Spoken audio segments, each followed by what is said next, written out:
Dans le cockpit du B-17, les yeux de Charlie oscillent entre ses instruments et la ligne blanche de la côte, au loin. Il sait que la flaque va ouvrir le feu d'un instant à l'autre. Il espère que Pinky et les autres ont pu sauter. Il surveille les jauges et les moniteurs du cockpit. Le moteur 4 est capricieux. Il ne veut pas de mauvaises surprises. Jetant un œil à travers la fenêtre du copilote, il repère alors quelque chose qui le fiche d'effroi. Un chasseur allemand, un Messerschmitt Bf-109, vole à 1 mètre de l'aile droite de son bombardier. Charlie ferme les yeux et secoue la tête, pensant avoir sombré dans un mauvais rêve. Mais lorsqu'il ouvre les yeux, le chasseur ennemi est toujours là. Au même instant, Pinky entre dans le cockpit et s'assoit sur le siège à côté du pilote. « On reste, dit-il. Avec les gars, on s'est dit que vous auriez besoin d'aide pour ramener ce tas de ferraille à la maison. » Charlie ne répond pas, fixant quelque chose derrière lui. Le copilote suit son regard. « Mon Dieu, c'est un cauchemar, murmure-t-il. Les yeux grands ouverts, Charlie dit à Pinky. « Il va nous détruire. »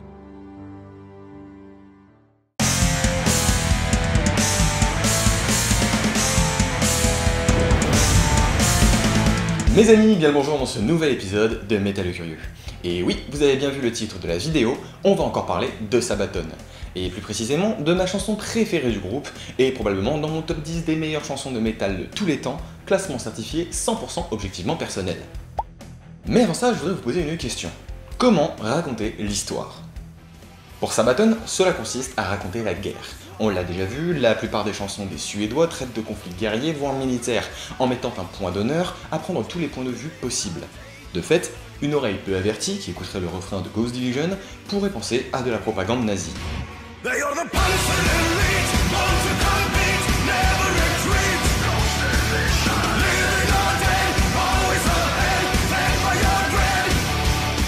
Cependant, il suffit d'écouter un peu plus The Art of War, l'album dont est issu Ghost Division, pour se rendre compte que, bah non en fait.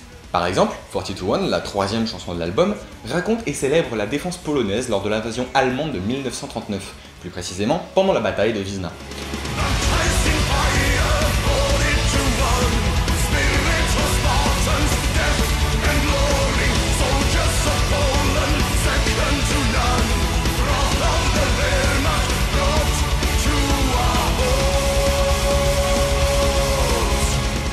Parler de propagande nazie, c'est pas vraiment. Leurs détracteurs amènent parfois un autre argument, celui selon lequel Sabaton glorifierait la guerre, ce dont le groupe s'est évidemment toujours défendu. Sabaton ne glorifie pas la guerre, mais ce sont des passionnés d'histoire. Or, la guerre est une composante très importante de l'histoire de l'humanité, et le métal restant un genre musical agressif, c'est l'angle d'approche qu'ils ont choisi. En vérité, la seule chose que Sabaton pourrait éventuellement glorifier, et c'est une interprétation personnelle à prendre avec des pincettes, c'est le courage des hommes et des femmes qui prirent part aux guerres de toutes les époques. Non pas des dirigeants politiques, responsables de ces conflits, mais bien des soldats au front, risquant leur vie pour le devoir, pour leurs idéaux ou pour leur liberté. Si Sabaton glorifie quelque chose, c'est plutôt l'héroïsme individuel ou d'un petit groupe, lorsque la petite histoire s'inscrit dans la grande. Et pour illustrer cela, j'ai choisi de vous parler de No Bullets Fly, issu de l'album Heroes.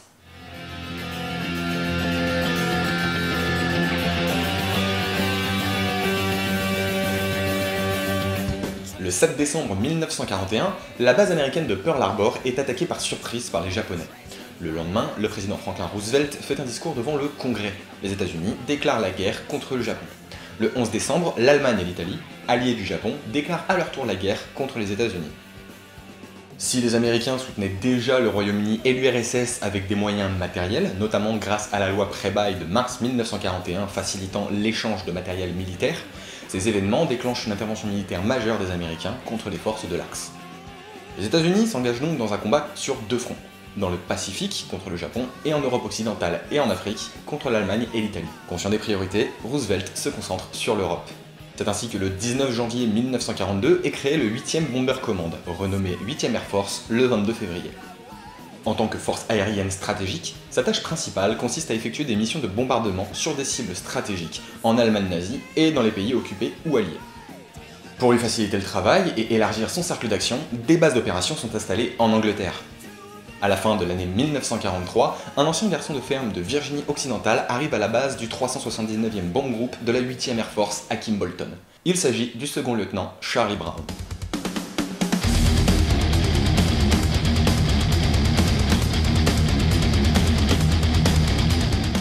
Le lundi 20 décembre 1943, Charlie Brown pilote et commande le bombardier B-17 surnommé Ye-Old-Pub, faisant partie d'une opération de bombardement de grande envergure sur les usines de fabrication de chasseurs allemands Focke-Wulf 190 à Brême.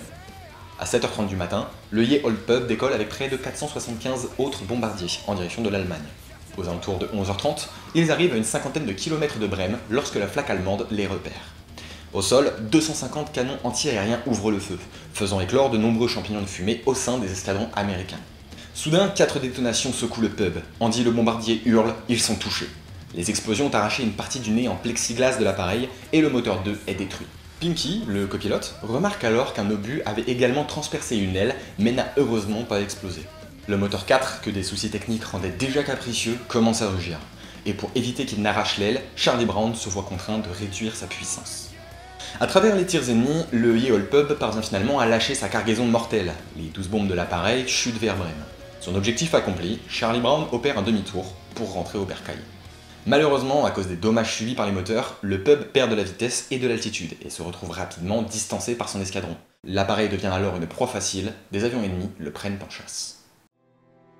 Les balles fusent. Comme si le bombardier n'était pas assez endommagé, voilà que le moteur 3 se bloque à mi-puissance, que les canons de la tourelle de queue s'enraillent et que ceux des tourelles latérales gèlent, les empêchant de tirer. Sur les 11 canons du pub, seulement 3 sont encore opérationnels, celui de la tourelle avant et ceux de la tourelle ventrale. Charlie fait ce qu'il peut pour éviter les tirs, il plonge, il tourne, il virevolte. En outre, le Ye-Old-Pub est percé de trous gros comme des poings, plus grand chose ne protège l'équipage. Et à cette altitude, à plus de 20 000 pieds, il fait moins 60 degrés et l'air est rare. Le système d'oxygène est endommagé, les membres de l'équipage perdent connaissance l'un après l'autre. Charlie lutte, mais rien n'y fait. Il sombre dans l'inconscience et le pub part en perdition. Les chasseurs allemands, constatant la chute du B-17, estiment qu'il est abattu et cessent la poursuite. 18 000 pieds, 15 000, 12 000. À 10 000 pieds d'altitude, l'oxygène commence à remplir à nouveau l'appareil. Charlie reprend conscience et tire sur le manche à balai de toutes ses forces pour stabiliser le pub. 7 000 pieds, 6 000, 5 000, à moins de 3 000 pieds, le B-17 arrête sa chute mortelle et recommence à voler droit. C'est un véritable miracle, surtout en sachant que le stabilisateur gauche de l'appareil est également endommagé. Bien qu'il n'y ait aucun ennemi à l'horizon, le bombardier n'est pas encore tiré d'affaire. Il se trouve encore dans le ciel allemand. Il doit rentrer en Angleterre, et pour cela, il doit traverser le mur de l'Atlantique, une ligne de défense allemande de plusieurs milliers de kilomètres le long de la côte atlantique. 3 membres d'équipage sont gravement blessés et l'artilleur de queue est tué. Charlie propose à ses hommes de sauter en parachute pour sauver leur vie, mais tous refusent. Ils l'accompagneront en Angleterre ou dans la mort. Pour Charlie Brown, il n'y a aucune chance de succès. Mais qu'a-t-il de mieux à faire ?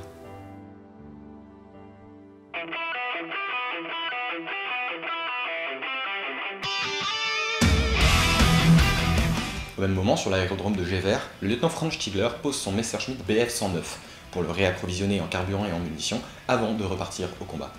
Stigler est un as de la Luftwaffe.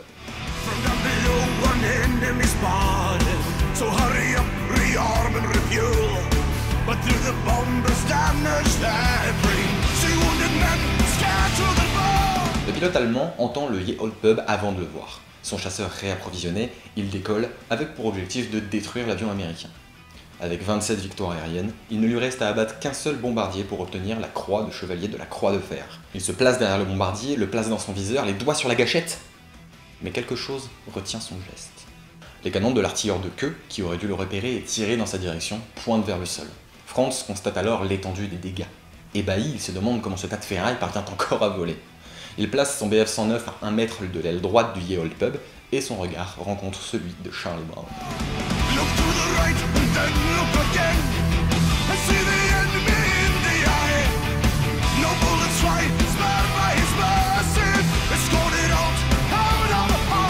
Dans le B-17, Charlie et son copilote n'en croient pas à leurs yeux. Ils s'imaginent que le pilote allemand va les abattre, mais rien ne se passe. Est-ce qu'il les nargue? Est-ce qu'il est à court de munitions? De son côté, Franz Stigler fait des grands signes, les encourageant à se poser et à se rendre. Mais les Américains ne comprennent pas le message.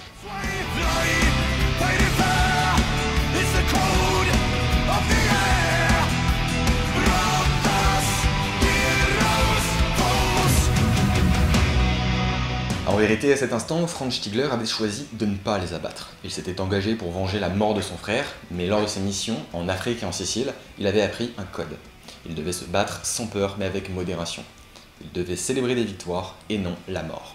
En Libye, son supérieur, Gustav Rödel, lui avait dit cette phrase qui l'avait marqué. Si je te vois abattre un homme en parachute, je te tuerai moi-même. Bats-toi selon les règles pour garder ton humanité.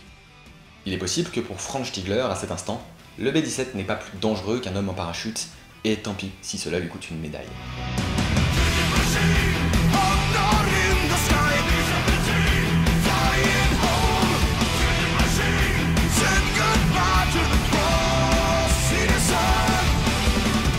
Bien que laisser partir le Ye Old Pub lui risque déjà la cour martiale si quelqu'un le voit et le reconnaît, Franz sait que le laisser partir seul sans aucune chance de traverser le mur de l'Atlantique ne vaut pas mieux que de l'abattre lui-même.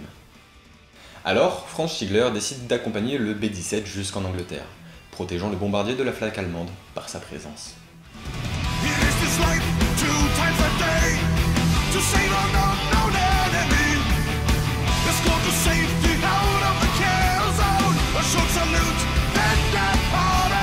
De son côté, Charlie Brown ne comprend toujours pas ce qui se passe. Frappé d'horreur par la présence du pilote allemand, il en a totalement oublié le mur de l'Atlantique. Ce n'est qu'au large de l'Angleterre, lorsque Franz Stigler les salue et fait demi-tour, que Charlie comprend. Son ennemi vient de lui sauver la vie.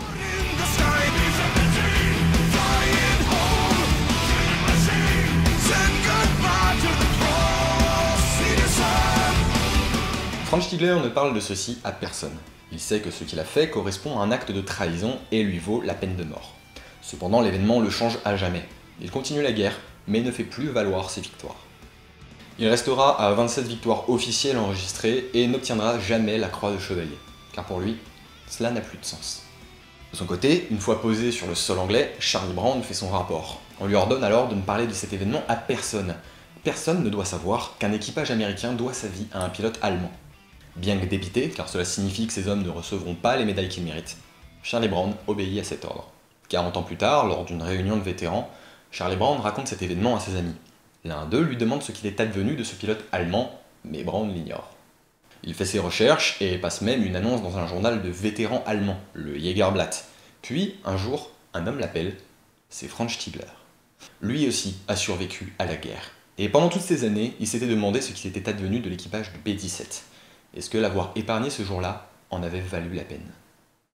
Ce jour-là, Franz Stigler et Charlie Brown se retrouvèrent comme des frères qui s'étaient perdus de vue depuis des années. Ils devinrent amis et moururent en amis, à quelques mois d'intervalle, en 2008.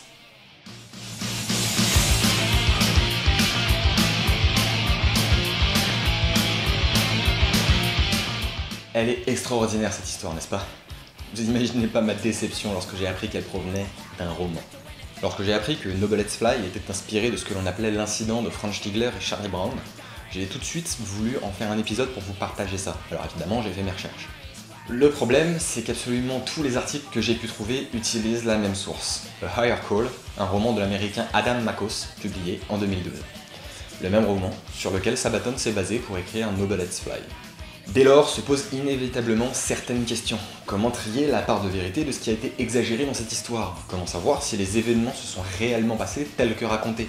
Et est-ce que ce roman ne déforme pas la réalité en totalité ou en partie? Pour tirer ça au clair, il y a deux possibilités. La première, c'est de trouver un élément qui prouverait la véracité à coup sûr de cet événement. Dans le cas qui nous intéresse, l'incident de Franz Stigler et Charlie Brown ont fait face à un problème. C'est un événement qui a eu lieu à huis clos. En dehors des témoignages des principaux protagonistes, et j'y reviendrai, nous n'avons aucun élément sur lesquels nous appuyer. Charlie Brown a bien fait un rapport officiel à son retour de mission, mais un rapport militaire américain vieux de 77 ans, inutile de vous dire que je suis pas prêt de le retrouver. La deuxième possibilité, celle que j'ai mise en œuvre, c'est de trouver des éléments qui donneraient de la vraisemblance à cette histoire, ou au contraire, qui la discréditeraient totalement. Bon, la première chose à faire dans cette situation, c'est de s'intéresser à l'auteur. Adam Makos est un écrivain, petit-fils de vétéran, passionné par les histoires de héros de guerre. Au lycée, il fonde le magazine Valor, à travers lequel il raconte des histoires de vétérans, de la Première Guerre mondiale à la guerre d'Irak. A Higher Call est son premier roman et a rapidement été inscrit à la liste des best-sellers du New York Times. Dans la préface du roman, il nous raconte son parcours, comment il a grandi en pensant que tous les Allemands étaient des nazis, et comment, à 23 ans, il a contacté Charlie Brown pour lui demander de raconter son histoire. Charlie Brown lui a répondu que s'il voulait connaître son histoire, il devait s'adresser d'abord à Franz Stigler, le véritable héros. Adam Makos fut quelque peu surpris, mais il prit au pied de la lettre le conseil de Charlie Brown, tira une croix sur ses principes et contacta l'ancien pilote allemand. Il passa une semaine avec lui, qui allait radicalement changer son point de vue.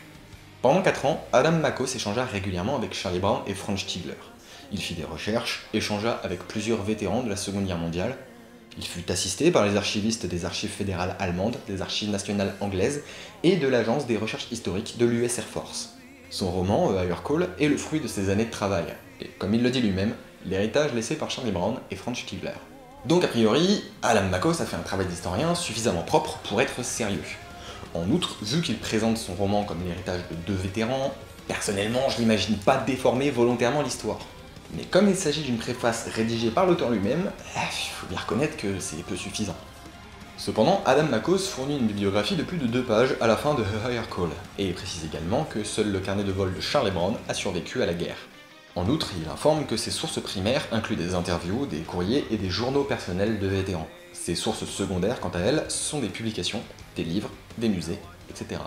Mais bon, ça fait beaucoup de sources, et j'ai pas l'argent pour payer l'accès à tout ça, ni le temps pour le faire. Comme il y a plusieurs anecdotes prétendument historiques dans le livre, j'ai voulu les vérifier en me disant que si elles sont vraies, ça donnera de la crédibilité à l'ensemble. Sauf que la vidéo est déjà assez longue comme ça, je vous mets quelques exemples sourcés dans un Google Doc en description, et je conclus direct. Toutes les anecdotes que j'ai vérifiées sont vraies. Toutes, sauf une, qui a bien failli me rendre fou.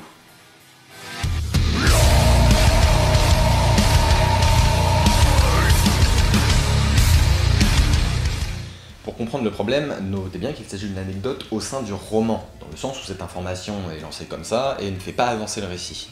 Mais au niveau historique, ces implications sont tellement énormes que ça ne peut pas être considéré comme une simple anecdote. Dans le roman, lorsque Franz Stigler rejoint le front d'Afrique du Nord, son supérieur, Gustav Rödel, lui demande s'il est membre du parti nazi, ce à quoi Stigler répond que non. Ça aurait pu s'arrêter là, mais Adam Makos a cru bon de préciser la chose suivante. Rödel savait que les pilotes de chasseurs appartenant au parti étaient rares, et la plupart du temps des fanatiques. Pour être un nazi dans l'armée de l'air allemande, on devait avoir rejoint le parti avant de s'engager ou d'être enrôlé, généralement à un âge très jeune. Une fois qu'un homme avait rejoint l'Air Force, la loi de défense allemande de 1938 lui interdisait d'être membre d'un parti politique. Rödel avait pris l'habitude de repérer de tels pilotes immédiatement et de garder un œil sur eux. Et en fait, Adam Makos annonce comme ça, à l'air de rien, que la proportion de nazis au sein de la Luftwaffe était très faible. De mon point de vue, c'est très surprenant, et de fait, on a un problème. Si cette information s'avère fausse, cela pourrait remettre en question l'intégralité du roman, y compris l'incident entre Franz Stigler et Charlie Brown. Dans la mesure où une grosse partie du récit est basée sur le témoignage direct de Franz Stigler, et que cette information est lancée comme ça le temps d'un paragraphe, on peut penser que c'est Franz Stigler lui-même qui a prétendu que les nazis étaient rares dans la Luftwaffe. Sauf qu'en tant que pilote devenu lieutenant, Stigler ne pouvait pas ignorer que le parti nazi comptait nombre de ses membres parmi l'aviation militaire. De fait, d'où vient cette information? Cacherait-elle quelque chose sur Franz Stigler? Je vais pas rentrer dans les détails, car c'est un sujet complexe qui m'a pris beaucoup trop de temps, et j'en ferai probablement une vidéo à part entière. Sachez cependant que j'ai pris contact avec Victoria Taylor, une chercheuse de l'université de Hull en Angleterre, qui s'est spécialisée sur le sujet de la nazification de la Luftwaffe. Je lui ai parlé de mes recherches, et elle m'a répondu la chose suivante. On doit faire très attention à ne pas généraliser. La Luftwaffe n'était ni totalement nazie, ni libre de toute idéologie. On peut résumer la Luftwaffe comme un microcosme du Troisième Reich, une proportion importante de sympathisants au parti, ainsi que des opposants engagés par devoir envers l'Allemagne, mais en total désaccord avec l'idéologie nazie. De même, on pouvait trouver des nazis de confort, membres du parti pour booster leur carrière professionnelle, ainsi que des gens qui ne se souciaient pas de politique. En outre, elle m'a bien parlé d'une loi de 1935, empêchant les membres de la Wehrmacht de s'engager dans le parti nazi, mais cela n'avait rien à voir avec un souci d'impartialité. Le NSDAP ne voulait pas que les soldats s'engagent dans des missions politiques qui pourraient interférer avec leurs devoirs militaires. Cela n'empêchait pas cependant que les militaires étaient encouragés à participer à des activités de renforcement de l'esprit national-socialiste. Donc bon, aucun nazi dans la Luftwaffe, pas vraiment. Quant à savoir pourquoi Adam Makos a écrit ces lignes, nous ne pouvons nous livrer qu'à des suppositions. Il est possible que Franz Stigler ait menti, mais j'en doute fort.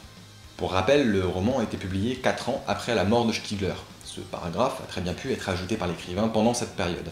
Ensuite, il y a une croyance encore tenace voulant que la Wehrmacht en général, et par extension la Luftwaffe, était propre de toute idéologie nazie, la séparant de fait des crimes commis par le Troisième Reich. Or, on sait aujourd'hui que c'est faux. Donc mon avis est le suivant. Cette information est fausse, mais bien que cela permette de prendre du recul, elle ne suffit pas à décrédibiliser l'entièreté du roman. Finalement, j'estime que le roman est en grande partie cohérent et vraisemblable. La limite de cette méthode, cependant, c'est que tout cela ne nous dit rien sur l'incident Brandstiegler en lui-même. À ce sujet-là, j'ai pas grand-chose, mais je pense que c'est un pas grand-chose qui vaut son pesant de cacahuètes.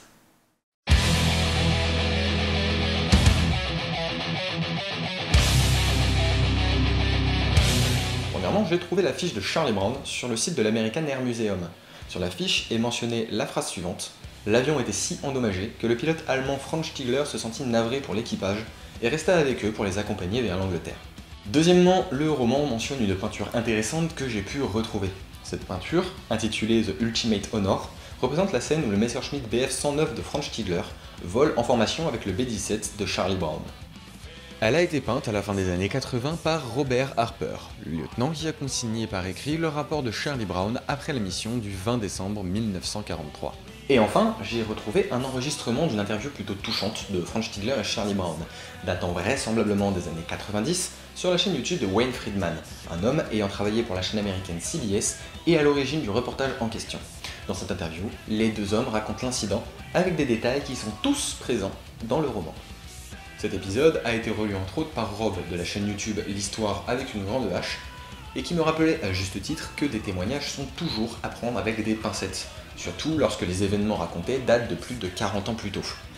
Et il a raison, il faut toujours se méfier d'un témoignage, en histoire et pas que. C'est ce qui fait qu'aujourd'hui, je ne peux pas affirmer avec une certitude absolue que l'incident entre Franz Stiegler et Charlie Brown a véritablement eu lieu, ni s'il a eu lieu dans les conditions rapportées par le roman. J'ai pas de véritable preuve, et il est parfaitement cohérent de penser que certains détails ont été altérés par le passage du temps, tandis que d'autres ont été enjolivés pour les besoins de la narration. Mais, et là on rentre dans le domaine de la vie personnelle, moi j'y crois. Même s'il faut toujours se méfier d'un témoignage, je suis certain qu'un événement pareil, lorsque la mort vous regarde en face et que vous devez votre survie à votre propre ennemi, ça vous marque suffisamment profondément pour que les détails restent gravés dans votre mémoire le reste de votre vie. En outre, tous les éléments que je vous ai présentés tentent à montrer que ces faits ont véritablement eu lieu. Et puis pourquoi inventer un truc pareil ? Je crois fermement que le 20 décembre 1943, dans le ciel de l'Allemagne nazie, un pilote de Messerschmitt Bf 109 a bel et bien épargné l'équipage d'un B-17, puis a noué une amitié profonde avec son commandant, plus de 40 ans plus tard. Voilà, j'espère que ça vous aura plu. Attends. Tu vas pas partir comme ça ? Comment ça ? Et la réponse à la question ? Quelle question ? Bah, ce que t'as dit au début, là, comment raconter l'histoire ? C'est hyper intéressant comme sujet, et t'en as même pas parlé dans la conclusion. Ah non, mais la vidéo est déjà assez longue comme ça. Ah ok, non mais d'accord, le mec fait le travail à moitié, quoi. Donc, super les youtubeurs, bravo, hein. Alors là, pour faire du putaclic, il y a du monde, mais alors quand il s'agit de faire son travail sérieusement, il n'y a plus personne. Hein. Ouais, bon. Je laisse la question en suspens, parce qu'elle est très intéressante, mais je n'ai que des bribes de réponses. Disons que je vais essayer d'en faire un fil rouge dans les vidéos à venir. Mais pour commencer, laissez-moi citer Joachim Broden, le chanteur de Sabaton. Il y a tellement d'histoires fantastiques dans notre passé, des histoires qui sont oubliées. Pourquoi devrions-nous en inventer de nouvelles ? On a là une démarche de mémoire, une démarche visant à rappeler des événements passés. En plus, j'ai l'impression que l'être humain a besoin d'histoires. On aime ça. Et on aime surtout les histoires qui transmettent des valeurs. Et dans notre cas, c'est l'héroïsme, l'abnégation et la fraternité. Il faut faire attention cependant à la façon dont on les raconte. Déjà parce que l'histoire est une discipline scientifique, on ne peut pas faire ni dire n'importe quoi, mais aussi parce que peu importe ce qu'on en dit, la façon qu'on aura de raconter les événements sera forcément biaisée, ne serait-ce que par le simple choix du sujet. Avec No Bullets Fly, Sabaton nous raconte certes une belle histoire, mais il ne faut pas la prendre pour argent comptant, et se poser des questions, y compris se demander pourquoi raconter cela, et de cette manière-là. Pour les Suédois, c'est donc une démarche de mémoire, même si on peut questionner la romantisation des événements à travers leurs chansons, mais pour d'autres groupes, c'est moins glorieux. Donc, j'espère que cette vidéo vous aura plu. Merci d'avoir regardé jusque-là, merci aux personnes qui m'ont aidé et qui ont fait les caméos, vous êtes trop nombreux, alors je vous mets les noms ici, quelque part. Merci infiniment à Victoria Taylor pour son aide et pour son temps. Je vous invite à la suivre sur Twitter, elle tweet régulièrement sur des sujets liés à l'aviation militaire, et en plus elle est actuellement en train d'écrire un livre entier sur la Luftwaffe. Inutile de vous dire que je suis dans les starting blocks pour l'acheter dès qu'il sera disponible. Pour finir, petit message mais pas des moindres, j'ai ouvert ma page Tipeee. Alors comme je le dis dans la description, je l'ouvre pas pour pouvoir en vivre. J'ai un métier parfaitement stable et un salaire qui tombe tous les mois, je vis très bien, y a pas de souci. Le problème c'est que YouTube, ça coûte des pépettes, et entre le matériel audiovisuel et les sources qu'il faut que je paye, ah bah ça commence à vite devenir... Hein. Du coup, si vous souhaitez m'aider pour la réalisation des vidéos et tout simplement que je puisse acheter mon matos plus rapidement, et donc faire des vidéos de meilleure qualité plus rapidement, vous pouvez m'aider, je vous mets le lien du Tipeee dans la description. Je suis désolé si cette vidéo a mis aussi longtemps à sortir. Entre les aléas de la vie et le fait qu'elle m'ait demandé beaucoup plus de travail que d'habitude, ça a été très compliqué à gérer. Dans la description, vous trouverez toutes les sources utilisées pour cette vidéo. Sur ces bonnes paroles, je vous fais des bisous et... à très vite.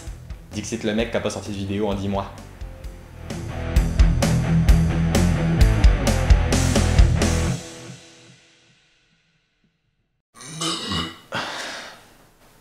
Faut que j'arrête de bouffer des kebabs avant de tourner aussi.